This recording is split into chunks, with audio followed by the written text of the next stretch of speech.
किसी ने बड़े कमाल की बात कही है कि सिंह बनो, सिंहासन की चिंता मत करो, क्योंकि सिंह जिस चट्टान पर बैठ जाता है वही सिंहासन बन जाती है। हाय गाइस, मैं हूं आरजे कार्तिक। एक छोटी सी कहानी। ये कहानी है अकबर और बीरबल की। एक बार जहां पनाह अकबर ने बीरबल से कहा कि बीरबल बताओ अविद्या क्या है। बीरबल ने कहा कि महाराज, इस सवाल का जवाब देने के लिए मुझे 4 दिन की छुट्टियां चाहिए। तो अकबर ने पूछा कि छुट्टियां क्यों चाहिए। तो बीरबल ने कहा कि महाराज, मैं परेशान हो गया हूं, आपके सवाल का जवाब देते देते दिमाग थक गया है, दिमाग को थोड़ा आराम चाहिए। 4 दिन के बाद जब वापस आऊंगा तो पक्के से बताऊंगा कि अविद्या क्या है। अकबर ने कहा ठीक है, जैसा तुम्हें मंजूर है। बीरबल को 4 दिन की छुट्टियां मिल गई। वो घर गया। घर जाने के बाद में सीधा मोची के पास गया और मोची के पास जाकर के बोला कि किसी शानदार जूतियां बनाओ जिसे जो देखे देखता रह जाए। तो मोची ने कहा कि कैसी बनानी, थोड़ा बताओ, नापो आप। तो बीरबल ने कहा नापो आप कुछ भी नहीं, 1 बित्ती चौड़ी बना दो, 2 बित्ती लंबी बना दो, आराम से शानदार वाली बना दो। तुम्हें जितना टाइम चाहिए ले लो, लेकिन उनमें हीरे जवाहरात जड़ने हैं तुम्हें और सोने चांदी के तारों से सिलाई करनी है। ऐसी जूतियां बनानी है जिसे देखने के बाद लोगों के मुंह से सिर्फ वाह निकले। तो मोची ने कहा कि जनाब, बनवा किसके लिए रहे हो। तो बीरबल ने कहा कि ज्यादा सवाल जवाब मत करो और बनने के बाद में तुम भूल जाना कि तुमने बनाई है, यही शर्त है। मोची ने कहा मंजूर है। 3 दिन के बाद में मोची ने जूतियां बना दी। बीरबल गए, पैसे दिए, जूतियां ले ली। उससे फिर से कह दिया कि किसी को बताना मत कि तुमने ये बनाई है। बीरबल ने क्या किया, एक जूती अपने घर पर ले जाकर के रख दी और दूसरी जूती जो थी उस जोड़े की, उसको ले जाकर के मस्जिद में फेंक दिया। सुबह सुबह मौलवी साहब पहुंचे नमाज पढ़ने के लिए तो उन्हें वो जूती दिखाई दी। हीरे जवाहरात जड़े हुए थे, सोने चांदी के तारों से सिलाई हो रखी थी। मौलवी साहब को लगा कि ये जूती किसी आम इंसान की तो हो ही नहीं सकती।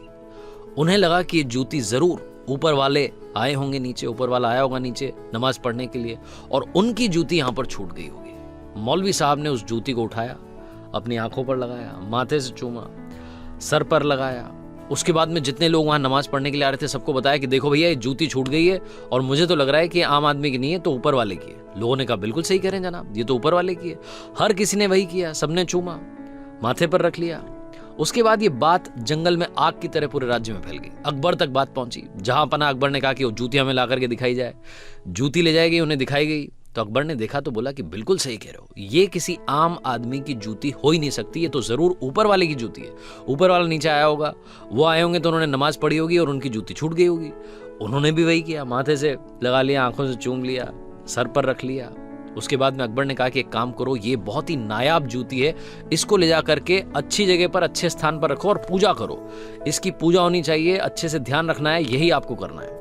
अकबर का आदेश था, माना गया। इधर 4 दिन की छुट्टियां बीरबल की खत्म हो गई। बीरबल वापस आया। उसका चेहरा उतरा हुआ था, मुंह उदास था। तो अकबर ने पूछा कि क्या हो गया, तुम तो ऐसे लग रहे हो जैसे घर में किसी की मौत हो गई हो। तो बीरबल ने कहा कि क्या बताऊं जहां पना, हमारे परदादा की जूतियां थी, चोर आए, एक जूती ले गए, एक जूती छोड़ गए, अब हम परेशान चल रहे हैं। वो इतनी हमारे दिल के करीब थी कि हमने आज तक उनको बेचा नहीं था, बस अपने घर में रखा हुआ था। तो अकबर ने कहा कि तुम्हारे पास वो जूती है। बीरबल ने कहा हाँ जी है, आपको दिखाता हूं। तो बीरबल ने जूती दिखाई। अकबर का माथा ठनक गया। अकबर ने कहा वो जूती जो रखवाई है उसको मंगवाओ। वो जूती जहां रखवाई गई थी वहां से मंगवाई गई। जोड़ा जूतियों का बन गया, बीरबल को दिया गया। बीरबल ने कहा कि महाराज, यही अविद्या है। न आपको कुछ पता था, न उनको कुछ पता था, न जिसको मिली उसको कुछ पता था, सब बस भेड़ चाल में चले जा रहे थे। इसे ही अविद्या कहा गया है।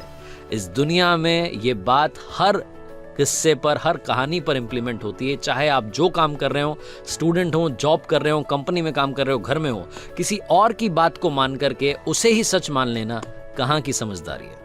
Ladies and gentleman, boys and girls, एक बार फिर आरजे कार्तिक कहेगा, इस दुनिया में अगर कुछ कमाल करना है तो अपना ओपिनियन बनाइए, अपना विचार रखिए, उसी को आगे बढ़ाइए। आपकी सोच ही आपको आगे ले जा सकती है, किसी और की सोच से आपका फायदा नहीं होगा। जिंदगी में बनना है तो भेड़ नहीं, सिंह बनो। आरजे कार्तिक फिर कहेगा, अपनी सोच के साथ, अपने हौसले के साथ, मेहनत के साथ, हिम्मत के साथ और ऊपर वाले के आशीर्वाद के साथ कर दिखाओ कुछ ऐसा कि दुनिया करना चाहे आपके जैसा। याद रखिए, हर सोमवार सुबह 9:30 बजे मेरे पेज पर, मेरे चैनल पर एक नई कहानी।